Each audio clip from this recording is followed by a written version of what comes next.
truth? Oh, I'm all ears. Okay. The truth. I always tell the truth, even when I lie.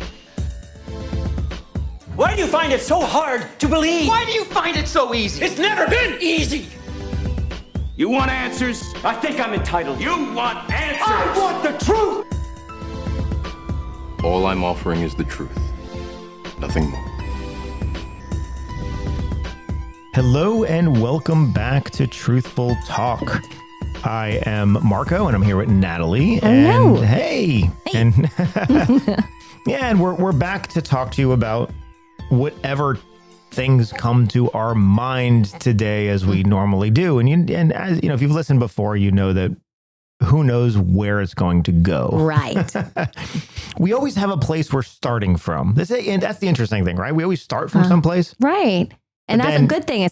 We had a goal, and then who knows? And then who knows where it goes. And let it go. Let go. And that unstructured format thing that I love that. I love that we can sit down and just talk and we start with something and it's just Doesn't have to be a regimented situation where it's at 12:24, whatever it is. Exactly. Because it allows us to have actual conversations about things and allow it to transform and morph and evolve into wherever it goes. Yeah, I think it's good.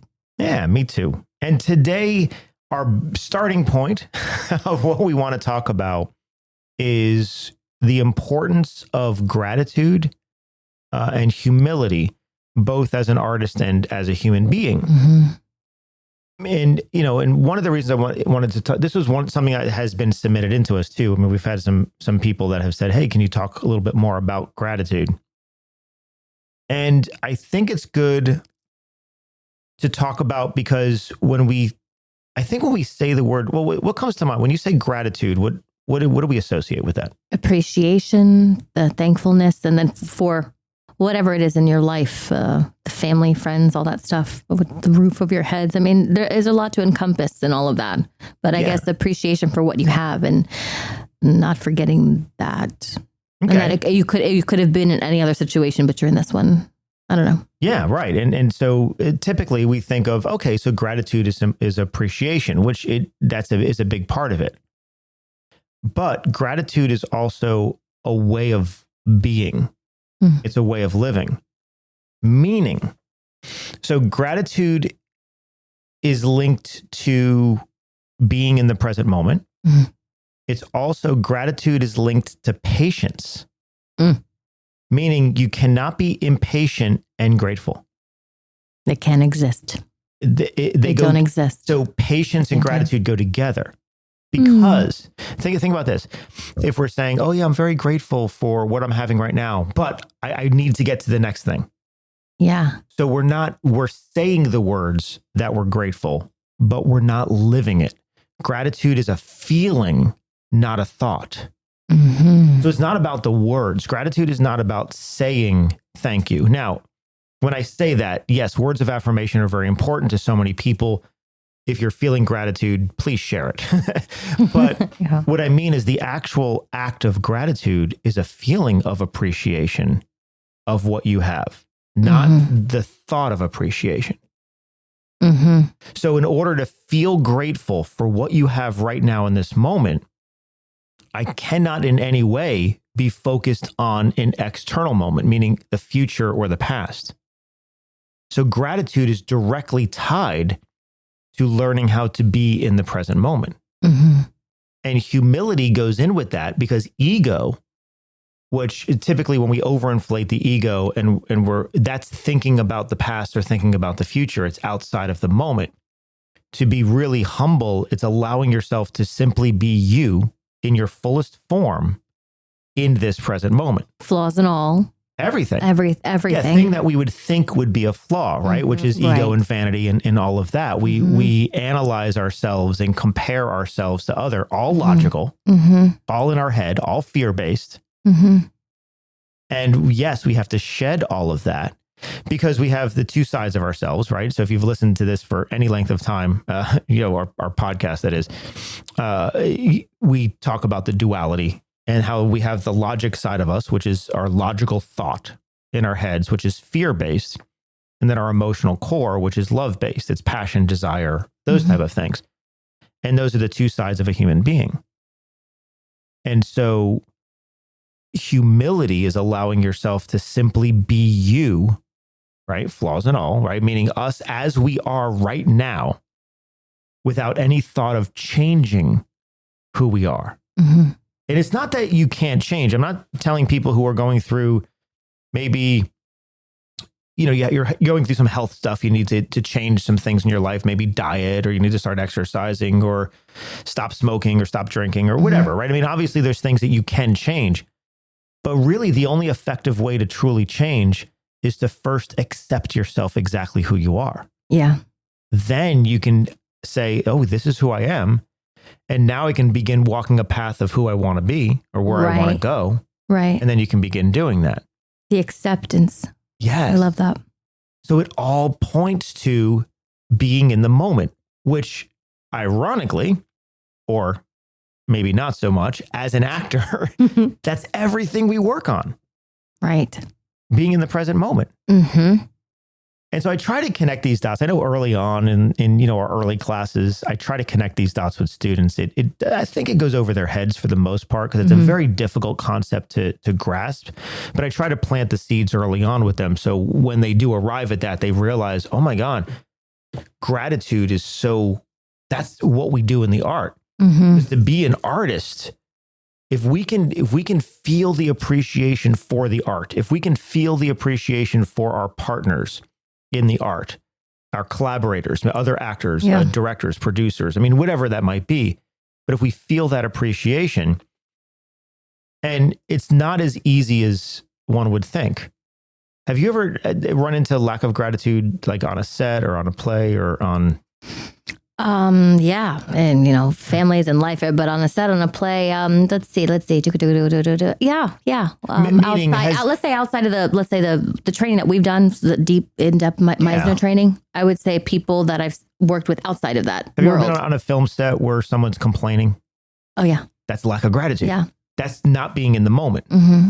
Right? When actors are on a set maybe and they're complaining, oh my God, this is taking so long. Yeah. That's impatience and lack of gratitude, which directly interferes with the art. Yeah. And also, as a byproduct, directly interferes with your ability to be happy, to be content, to be just peaceful.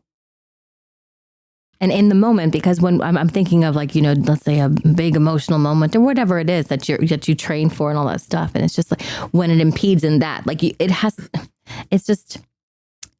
it's difficult to do when you have someone else that you're working with that is in a state of ungratitude or doesn't appreciate because they're not out of their own way.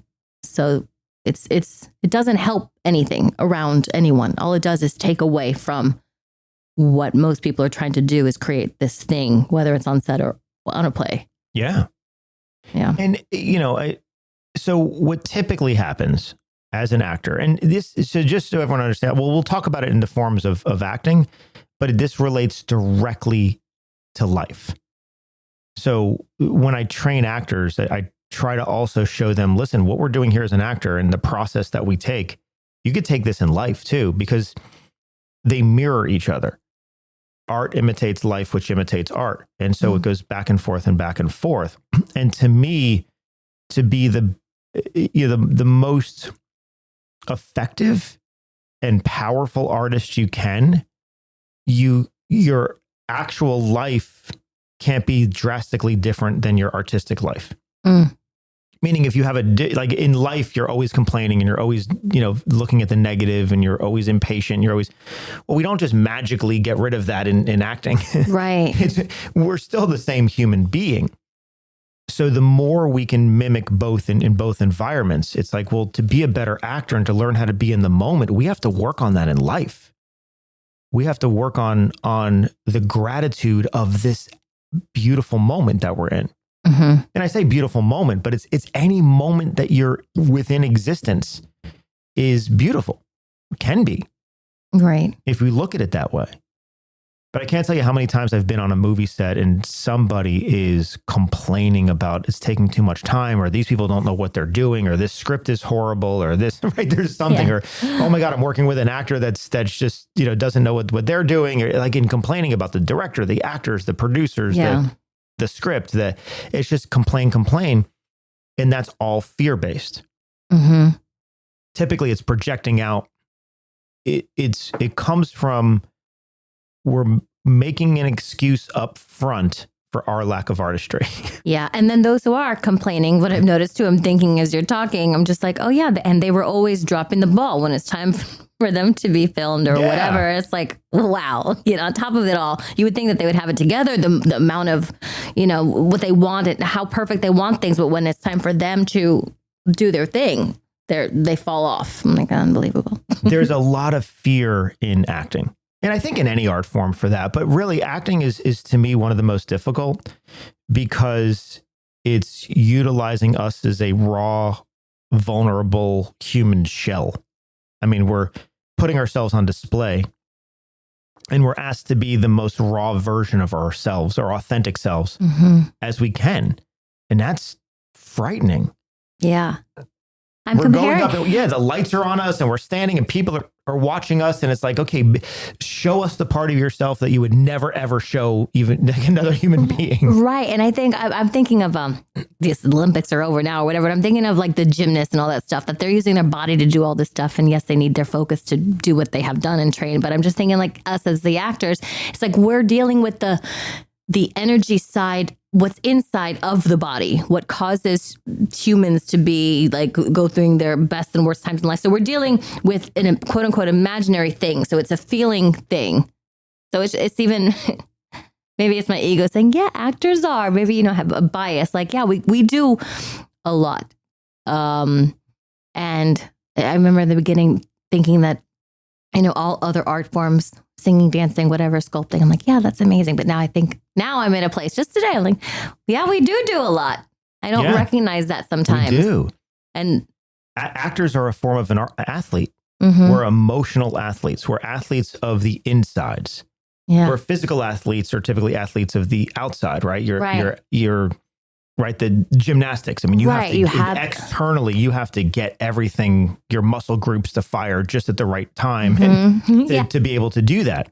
And so we train and people understand, I think, because we're watching these incredible stunts and it's like, wow, that's amazing. And we understand the training that must go into that versus as an actor, we have to do the same level of work, but internally, psychologically, mentally, emotionally, and, and then voice and physicality and other stuff come into it as well. But we have to train as hard as any athlete to do that. It's difficult. Yeah, it's crazy. I'm having an out of body experience just thinking about it now after doing this so many years. I mean, yes, I know that. But then when I think about it, when I talk to you about it like this, again, I'm reminded myself like, yeah, that's right. We do. Forget about that. But it takes a lot focus and training to be able to do it. But we deal with that stuff that's inside. And I don't know, I call it magic stuff. The emotion. It's nothing to play with. But as actors, we've been exploring it and we've been training in it.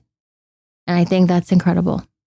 The emotion, the love that we have that many people are so afraid to expose or let out. Yes. The fear that covers all of that. I mean, we have to layer it. Yeah. I mean, we need to work on all of those things. The biggest, one of the biggest things I see, especially I guess it's in both. It's in theater and in film. And I know you've moved past this point already, but is after a performance, actors being harshly critical of themselves.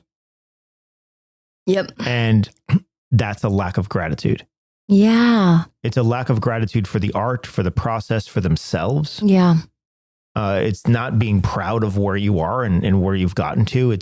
That's a fear of lack, of look at what I don't have. Look at what I didn't do. Yes. Right. Which is in the negative space. Because what you didn't do is always bigger than what you did, in the sense of there's a million things you're not doing in this moment, but there's only one thing you are. Right. So when you start going into that negative realm, it's all consuming. And it does something to the person, the director on the other side, where it's more work for them, because if you just executed a performance and you are in this lack of, or this, oh, I can't believe I didn't do this, or they didn't laugh at this, and oh my gosh, and which we've seen, what happens is from that director, now you have to reach further back doubly to get this person back to neutral, then to pull them back to the other, wherever it is that you want to go with them and explore mountain, like you want to climb together. But how can I get, if you just fell down a couple tiers, like you're on a mountainside and you went down, now I got to go and pick you up. Right. And I'm not trying, when I want you to be here with me. Yes. And I'm going through a class right now with some advanced students, and we just did a performance of, in front of audiences, and we did multiple performances. And part of that is to train them that every audience is different, right? Mm-hmm. You're never going to have the same audience out there, especially in theater, right? You're not going to have the same audience. And what happens is, as an actor, you're standing on stage, and let's say audience, the first show you do, the audience is, they're somewhat responsive, right? Mm-hmm. We were doing a comedy. Mm-hmm. So they're somewhat responsive. It's like, okay, that's now the initial baseline. You don't have anything going into it. It's like, okay, that's how the audience should respond. Well, then night 2, you go in and the audience is very responsive. It's like, okay, so you're feeling better. You feel like you're improving. Mm-hmm. But then performance 3, the audience is less responsive again, maybe like the first night. Mm-hmm. And now there's a comparison in the actor's mind that either they're not doing a good job, or what I see is they say, oh my God, what a horrible audience. Ooh. And that's the worst thing you can say. I agree. Here's people that took time out of their life to come sit for an hour and a half, 2 hours, whatever it is, to see you. Right. And they sat there. It's not like they got up and left. Mm-hmm. Right? Or it's not that they're having side conversations, or I mean, they're sitting there watching you, and yet you're going to come off and blame them. Right. That's completely fear-based. That's a lack of gratitude. Yeah. Where, to me, we should be grateful. Any person that ever steps into a theater as a patron, we should be grateful to them. Right. I mean, unless they're there to heckle or something, which hopefully, please don't heckle theater. The one who brought his cabbage and like a 6-pack ready to throw it. I mean, let's hope that's not happening. Yeah. There's always the exceptions, but I'm talking like regular patrons that come in. Sometimes patrons just are not responsive in theater, meaning they're not externally expressing laughter or sadness or anything else but they're internally feeling it. Mm-hmm. And we as an actor must always maintain gratitude. Yeah. It's like they're there for you.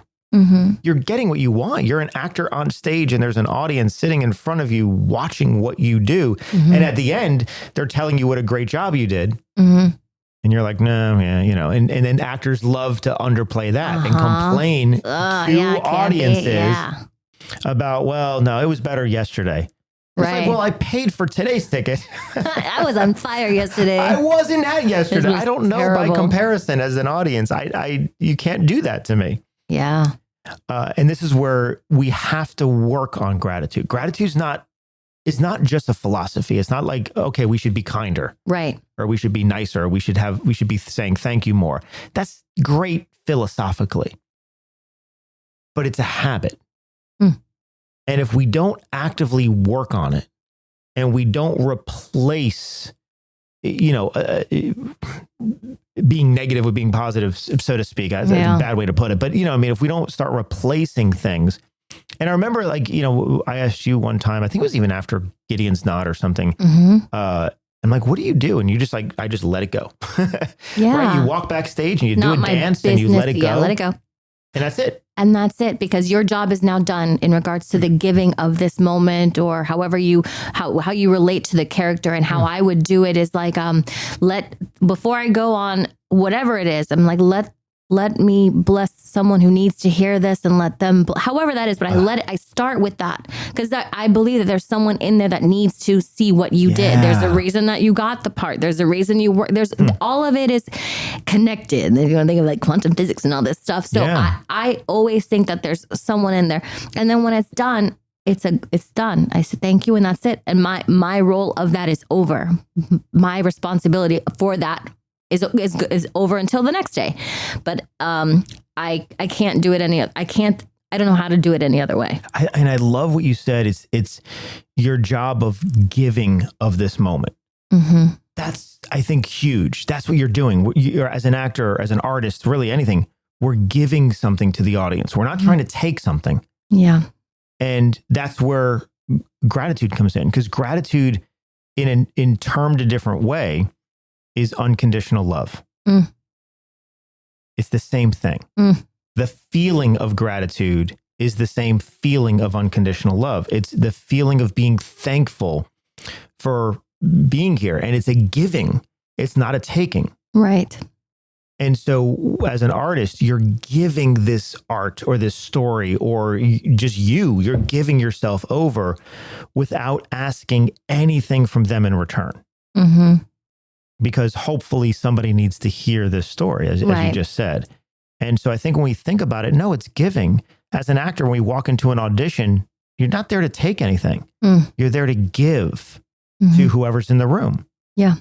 Don't worry about, the taking mentality is I'm here because I want to get this role. I want to get this job. I want to get, take. And it's like, no, go and just give and then forget about it. Yes. The offering, the giving. Yeah.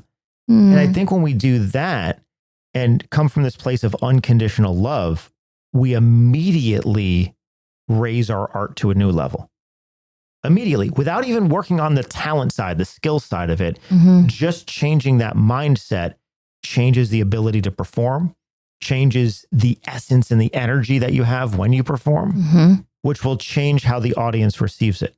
There's something to be said. My experience of it is it's like the cells are inward and then they go outward. And I say that, I'm not trying to get too foofy, but I say that because I have to set myself up there's from the drive to the parking lot, these are little goalposts that I get to. And each one I'm getting closer to whatever that is, performance mode, if you will. Right. So what I like to do is it starts even in the green room. It starts okay. So before I'm in civilian clothes, and then as I'm transitioning into the clothes, then it starts another thing. So then what I'm just saying is there's an opening.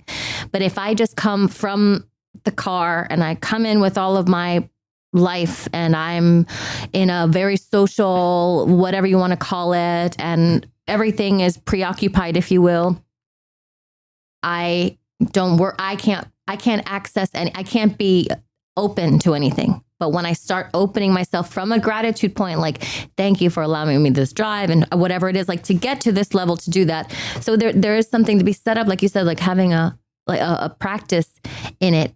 And I always find that the logical side of me whatever it is. Yeah, right. Quiets. There's nothing, all it is it's a groundedness. I don't know how to explain it, but there is an opening beautiful. But you were massively part of that, because how you set us up for success in how you model the green room beforehand, and you're setting people up for the quiet hour, and even in your classrooms when you set it up for them to do core, and they don't know that this is where you're coming to, you're transitioning. You transition to get into, if you will, that's how always I took it. So I think that was a beautiful way that you gave us, and you were able to help us train in that way. It's nope, when it's quiet hour, here we are. We're in a zone. We're in the place of. And really what that is, and quiet hour or focus hour, it's really about quieting the mind. Mm-hmm. And it's because as an actor, it's an interesting thing. We need to go out and perform on stage or in front of the camera in this different life. It's not us. It's not our socially conditioned stuff, who we are in the world. It's this other, what we would call character. And so we have to step into that. But in order to step into that, we have to let go of who we are, our identity, and what's bothering us and what we're thinking about. And so we set something up before a show called Focused Hour, or Quiet Hour. And what that is it's an hour of time for the actors to prepare to go on stage. And it takes that much time. And when new actors are, starting theater, for example, and they're just exposed to they've done focus hour for, once or twice, or just, they're not used to it yet. I find that they struggle with it. Oh, yeah.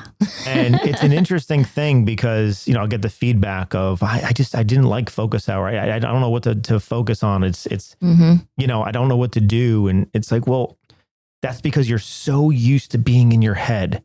Mm-hmm. You're so used to worrying about what's going to come next. You're trying to control things. And it just means that your logical mind is too loud. Mm-hmm. That's why you're having an aversion to that focus or quiet hour. Versus the more you work on your art and the more you work on gratitude specifically of being in the moment, then all of a sudden this hour of time is beautiful. Mm-hmm.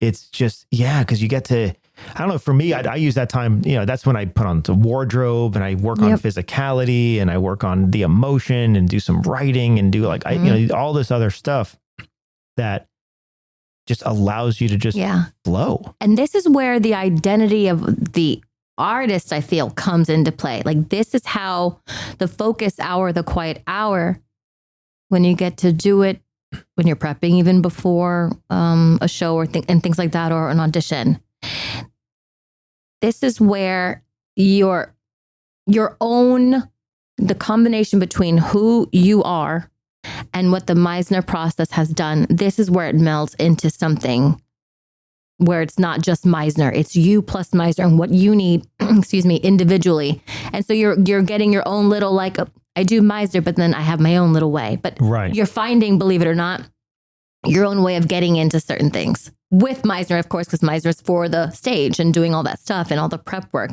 But however it is that your uniqueness in preparation. Sure. I mean, the Meisner approach is the process we learn that helps open us up as an artist. But then in the art, just as you said, we need to find our own way in. Mm-hmm. We take all of the tools that we learn and then we morph them and adapt them and maybe add other things to it or use them in our own way in order to find our own unique entry point into that life. Yeah. So in essence, every single actor is developing their own unique process just for them. It's not that we're all using the exact same process. Right. Everyone does it in their own way. They're stacking tools together, connecting tools together, creating your own tools that came out of the inspiration of, and to me, I think that's beautiful. Yeah. That as an actor, we're not forced to use, I guess it's kind of like a musician. I mean, you're learning the guitar and you're going to learn chords and you're going to learn, you learn different things. Yeah. But at some point you just play and you figure things out on your own. And there's a beauty to that. Yeah. And I think that when people say that, I'm not comfortable in the quiet hour in the beginning. And, I agree with you when you say, like, because your logical mind is too loud, that they're maybe not recognizing what's happening with their other actors who have been doing it or they're like, it's a bit much for them. But once they kind of let go and fall into their own space, it's almost, like a little galaxy of stars of how each one is doing their own thing and they can take it wherever they are in life or whatever state they're in, whatever. But they're building of how to get into the character, releasing the identity, into the transformation into that. And it's imperative in your own unique thumbprint that you're putting onto there that you don't even recognize as an actor that you're doing it until you've done it for a while. Like, oh yeah, I'm getting my own little thing. Even though you and Rob have said too, it's like, yeah, this is something that we're training you, but then you guys, you're going to make it your own. You're going to. And it's like, what do you mean? I think, and also the actors that struggle initially with this, it's an entire hour just to focus. And we say focus hour. So part of the rules are, I'll typically have a room, I'll dim the lights. There's to be no conversation outside of what you're about to do. Right. So there's no small talk. We're not talking about TV or movies or politics or any, like there's no discussion of anything outside of this show. I asked them to completely disconnect from anything electronic. No watches, no phones, outside of using a phone for music, but nothing connected into the world. I want them to go to airplane mode and nothing connected in. So no text, no emails, no social media, nothing for an hour. So in other words, disengage the logical brain that connects you to the real world. And I think the struggle comes in if you go to a public environment, any public environment, and just watch someone walk into a Starbucks and order a coffee and whatever, and then they go and sit down. How long does it take between sitting down and getting on their phone? Mm-hmm. Is it a minute? Is it 10 seconds? Is it, go to a mall and just watch people, but watch people when they stop and they sit down for a second. Or they're always, we've conditioned ourselves, going back to habits we talked about, right? Mm-hmm. Conditioning ourselves that in any moment of silence, we have to occupy our logic with our phone, with social media, with something. We're feeding that logical element, which is fearful. Like the mind wants to, what's going on in the world? Am I missing anything? Is something happening on TikTok that I'm not aware of? Right? Literally, we're trying to figure out what's happening right now. And so we're consuming ourselves, and we've conditioned ourselves so much that a single silent moment for 5 seconds brings on anxiety. Yeah. And we resolve that anxiety through going online. And so that's where I find that new artists, especially younger ones, struggle with this. Younger ones that have been that raised grew up in this social media, this whole thing. Ooh. And so, but there is a way out of it. We just have to work on it. Right. We have to work on having moments in life where we don't turn to social media or the phone or anything logical. Right. We disconnect from the digital world, distractions. Yeah. And we allow ourselves to simply be in this moment, because if you're somebody that you can't even go a minute without turning to your phone, you can't be okay with your thoughts. If you're somebody that does that, you cannot ever access gratitude. You can say it in your head, oh, I'm thankful, but you won't really feel it. And gratitude, to me, drives humanity. Yes. It's, for anyone that has ever studied law of attraction, for example, and this is in also all of the 7 major religions as well. It's, it's at the core of that, which whether it's prayer or, whatever you might believe in, that's all gratitude. Prayer is gratitude. It's just taught in a slightly different way, but it's the same exact thing. Law of attraction is not about thinking about something and bringing it into your life. Thought will not do that. And if you've studied law of attraction at all, or quantum mechanics at all, it's all about, it's the feeling, gratitude, whatever you feel, you're going to bring in. So it's not about a negative thought bringing back something negative, but if you feel negative, you will attract negativity to you as well. Like attracts like, same frequency attracts same frequency, and that's kind of how that works. Believe it or not. But it's important to understand gratitude is not just an idea or a thought. You can't just say you're grateful. You have to feel it. But in order to feel it, you have to be in this moment, humbly existing in this moment without the need to escape to another one. Yeah. That's the only way to do it. And that takes practice. I had, I was in a scene, which was actually a simulation, a medical simulation with a young guy who's becoming a psychiatrist. I mean, he's like 24. I'm playing a character who's depressed or has major depressive disorder. Okay. The moment he walked in, so the sim starts and he has time to read the background and things like that. And he's going to come in and assess. And he came in with so much, I've never seen it, so much empathy, so much. He was like, I thought him as an actor, but he's not. He's actually a medical, like about to become a doctor. Right. And the awareness he was, the empathy he had, you could tell he was grateful for the moment and grateful. He was just, I've never seen anything like that. Wow. It was something to behold. And I think of his repetition or his practicing in that. Maybe he was already, what do you call it when you're like born with an instinct to be hyper or whatever, empathetic. Yeah. But he has been practicing that for sure in this medical field to help people who are suffering and in the mental health area. And I've never seen anything like that. His demeanor, his calmness, and I felt like he was so in the moment. I don't see that often. It's so very beautiful. rare, very, very rare to see. You know, it's interesting you say that too, because so many people love to use the word empathy.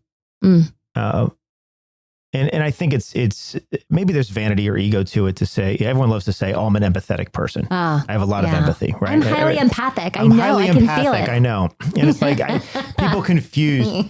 Empathy goes along with gratitude. Empathy is not just the ability to talk to somebody. That's communication. That's part of humanity. We've been doing that since we've been living in caves. It's not just, having an understanding of what someone's going through. Being empathetic is just what you described. It's walking in and it's having this awareness around you.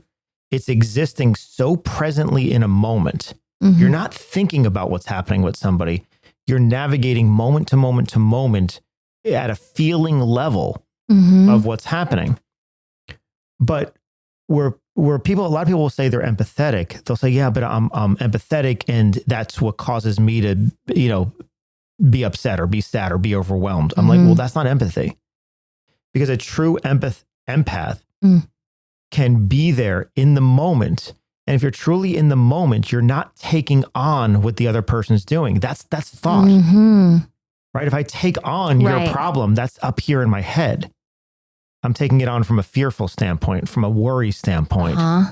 If I'm truly empathetic, I'm simply just existing with you. I'm being with you without trying to change or manipulate you. He had none of that about him. He was the word unburdened, unbridled.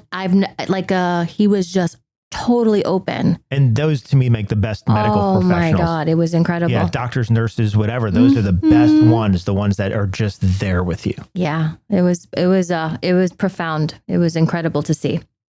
And to me, those are the best artists, teachers. I mean, anyone that interacts with other people, it's like empathy to me is a very important thing as an actor, but we have to understand what it really means. Everyone wants to jump and say, no, I am an empathetic person. I'm like, no, you're not. Yes, I am. You want to tell yourself you are, but you're not there yet.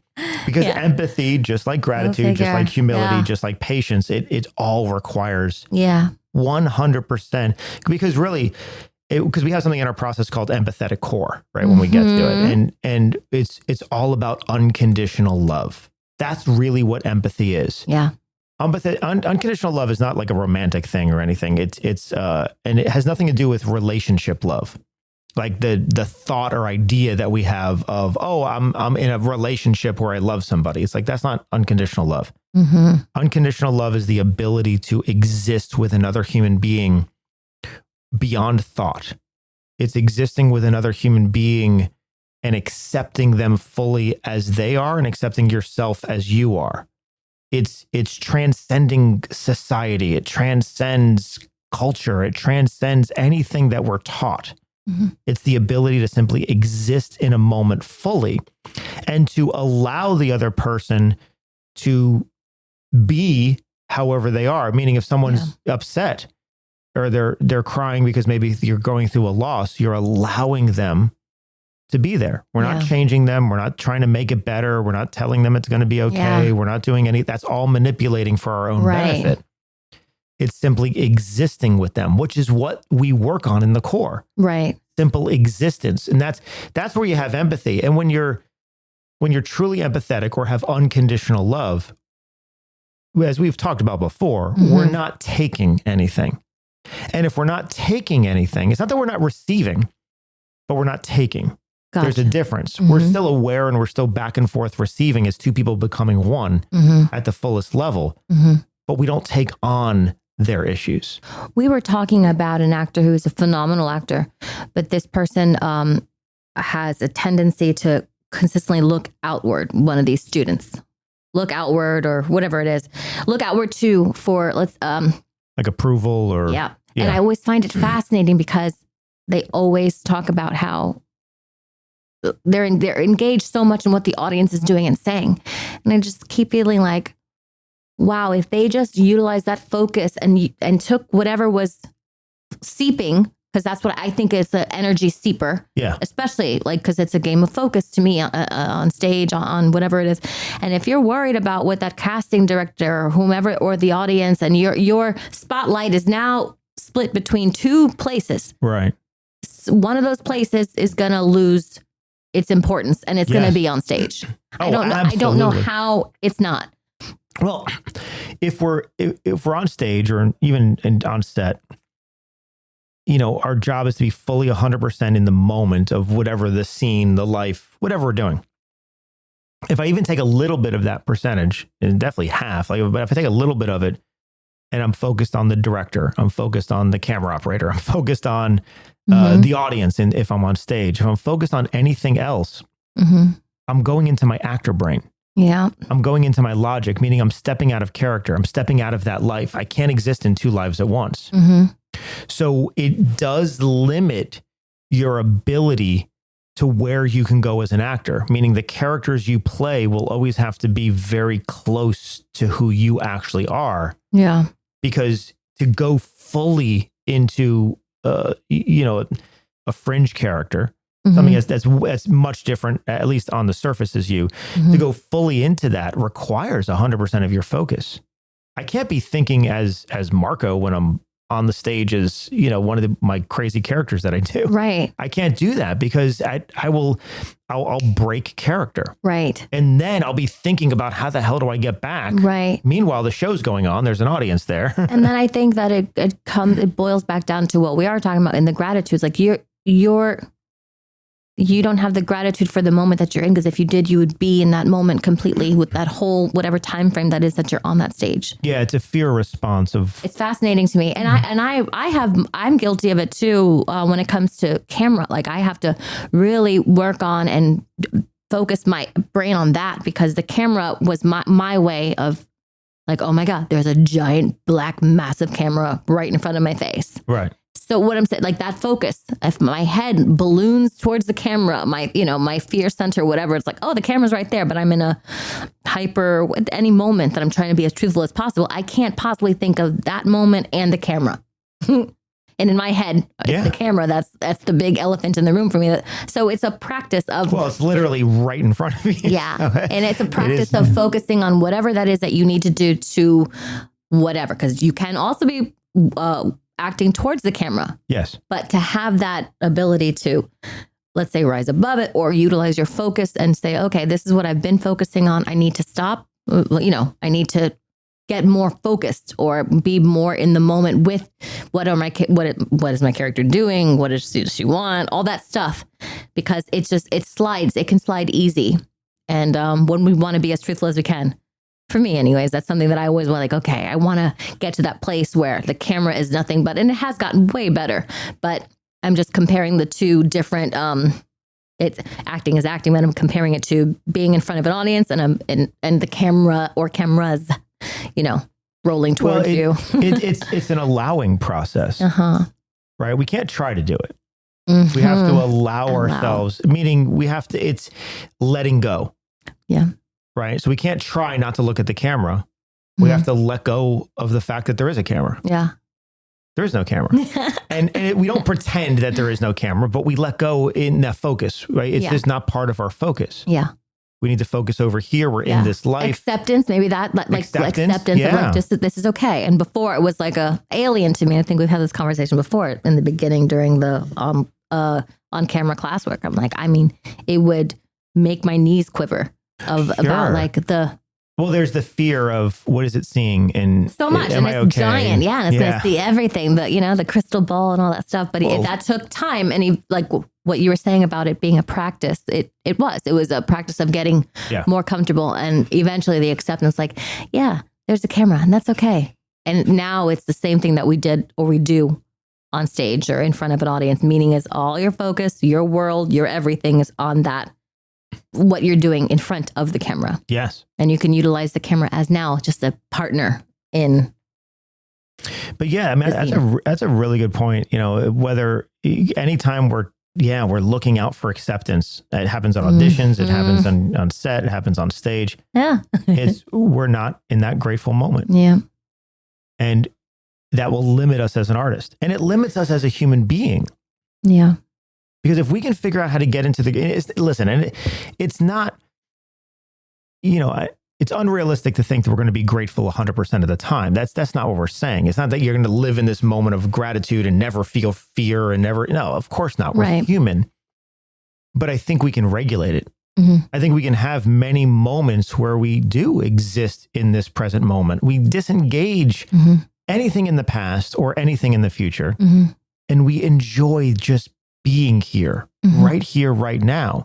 And in life, that can help get us past so many different things, because most of the agony of life is worrying about what's going to happen. Mm-hmm. Wow, that should be a bumper sticker too. Most of the agony of life is worrying about the future, worrying about what is going to happen. Fill in the blank. What is going to happen? Yeah, or what could happen.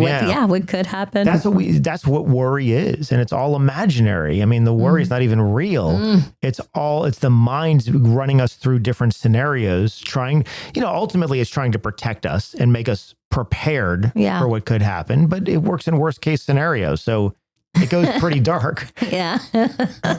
And so learning how to balance that out. I'm not saying don't use your logic. Logic keeps you safe.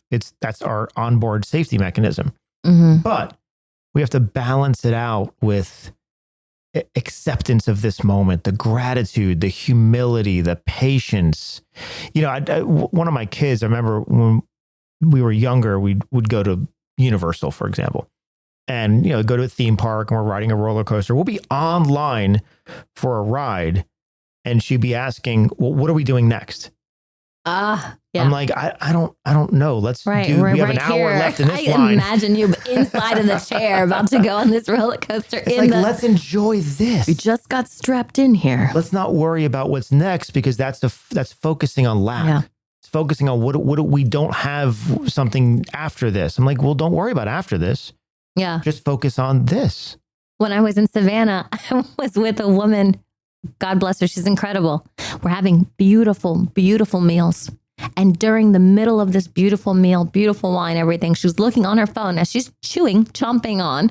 She's like, okay, what are we going to eat next? And I'm like, oh my God. Calm down. Put the fork down. What are you talking about? Exactly. But she meant like the next restaurant, the next meal, hours from now. And all I'm trying to do is I'm looking down at the plate and she's not in the moment either. And mind you, she's complaining that she's gaining weight. I'm like, okay, you're not aware of. You know what? I used to be a ridiculous planner. Right. Back in my college days, my corporate days, I used to want to plan everything out, have a 3-year plan, a 5. And of course, corporate world trains you for that. Mm-hmm. You have to have a 3-year plan, a 5-year plan that changed every month.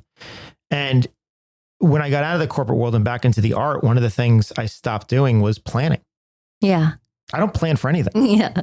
And when I say that, it's funny because I have to plan just enough. Like I have to just enough. We're ending a semester soon. Yes. And everyone's always at, what are you doing next semester? I'm like, okay, I guess I have to figure out what I'm going to do. I have to figure out what I'm doing next semester. But that's it. I don't and then they'll ask, okay, but what are you going to do in January? I'm like, I haven't even figured out next semester, which starts in a month.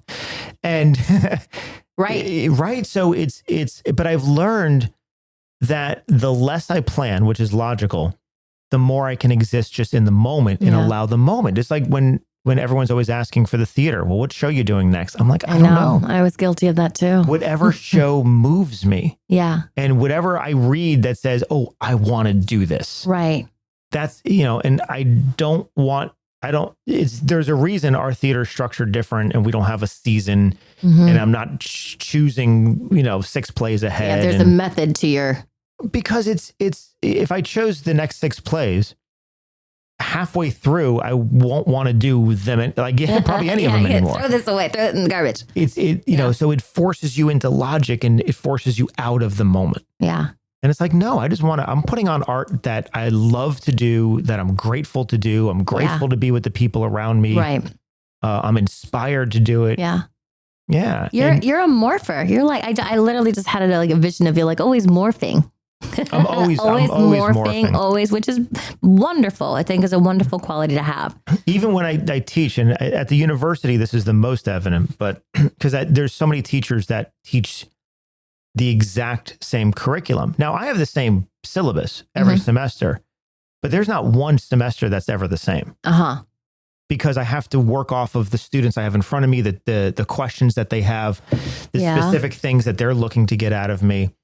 So while I have an agenda, so to speak, how I teach a class changes every single semester. And to me, I learn and grow too. And I want to take that in. And there's so many, especially at the university level, and I'm sure this is true at the high school level, where you have teachers that are going through the methodical nature of teaching this, and they're teaching it the same way. Sure. Regardless of who's in front of them. Yeah. And it's like, what? To me, that's the lack of joy right there. If you want to describe the lack of joy in anything, it's doing something so repetitive and, that you're not changing, you're not learning, you're not evolving. It's like, no, where's the fun? And then it's cookie cutter. And then that's all you are is a pattern to just, stamp out cookies and just keep, and that's no excitement. No.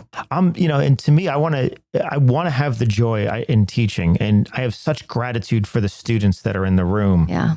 And many times they don't get that. I have so many students that don't understand that I'm really, I love having students in the room, and I love, and I have so many students, and I remember, at the university, like, they rate you at the end of the semester, and I every now and then I'll get this like really horrible review on, and it's, and it's funny. It's like, wow, you totally missed what I was trying to give to you.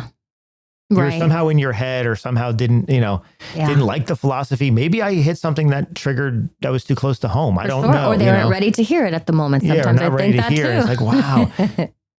It's like you missed the fact that I'm here because I love it, and I'm here because I'm trying to give you something, personal. And it's funny, but the moment, to me, I think the moment, if I ever lost gratitude for teaching, I couldn't teach anymore. Right. I'd have to stop. I'd have to do something else. Yeah. Because to me, you have to love what you do. Yeah. If you don't love it, then find something else that you do love and do that. Right. And there is a moment, I think, for many different people in professions, like the moment this happens, I know I need to stop. Especially like someone in the, like I'm thinking an ambulance or a police officer, like there's a thing that it happens to them too. And it's the opposite, but it's like the moment it changes, the moment I don't have gratitude, or then I need to get out. And at least you're aware of that, because some people don't. They just keep doing it. Say, why am I so miserable? Why? And then they're not aware at all. It's like, well, it was time to exit stage left a long time ago. Like in relationships too. Right? We stay in relationships much longer than they should sometimes because, we lose the love and the gratitude and everything else. And we're just operating on fear. And we stay in the relationship because of a fear of being alone, or a fear of lack, or a fear, right? We have all those fears.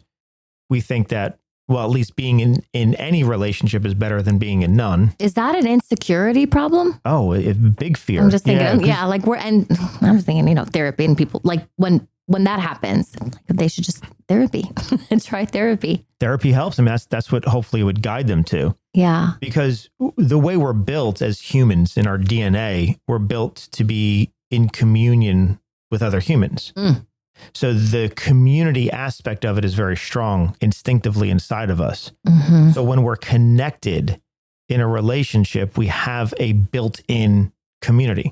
And if we sever that, it's grieving that death. It's very, very difficult to do that. So someone would rather be in a bad relationship than in no relationship. Yeah. Just from instinctive fear. Right. It's like, it's primal. It's beyond, it's beyond even rational thought. Yeah. And it's heartbreaking when you see it. And if it goes unchecked for a lifetime. Right. Oof. Yeah. So I think that's why we have to work on these things. And, to me, if you want to work on gratitude, if you're not yet one of my students, I work on it every single class. We work on gratitude, outward focus, humility, and humility in a very positive way. I think humility is a strength, because humility to me is lessening the ego And it's allowing yourself to realize that we don't know everything. And that's okay. Yeah, it's To okay not know everything. No, it's putting yourself in a position to learn. Mm-hmm. I try to learn something every single day. I love that. And I love learning from my students. And to me, they teach me as much as I teach them. Yeah. It's not as evident in a class environment, but Yeah. I try to take in and I try to listen and I adapt my teaching styles and I adapt to different cultures and society. And so I try to learn so much. Every time I direct, I learn. Yep. I don't think I've ever directed the same show the same way. Like every new show I direct, I use similar tools. It changes. I go through my director's books. It's like, no, I did that different, did that different, did that Go different. figure. Because you adapt. Right. And if you're not evolving, like you were saying, because you said you like that feeling of changing. Oh, I and love if it. you're not evolving, you're doing the opposite. Right. Correct? Yeah, we're complacent. Yeah. And if that, Ugh. you're dying. We're dying. If you're not evolving. Yeah, we're right. I've heard that before and I love that. And I think about it often. You know, if you're not challenging yourself, if you're not doing that, I don't know. That's Yes, a whole that's nother, that's a stepping- whole nother podcast. Right. Stepping into the fear.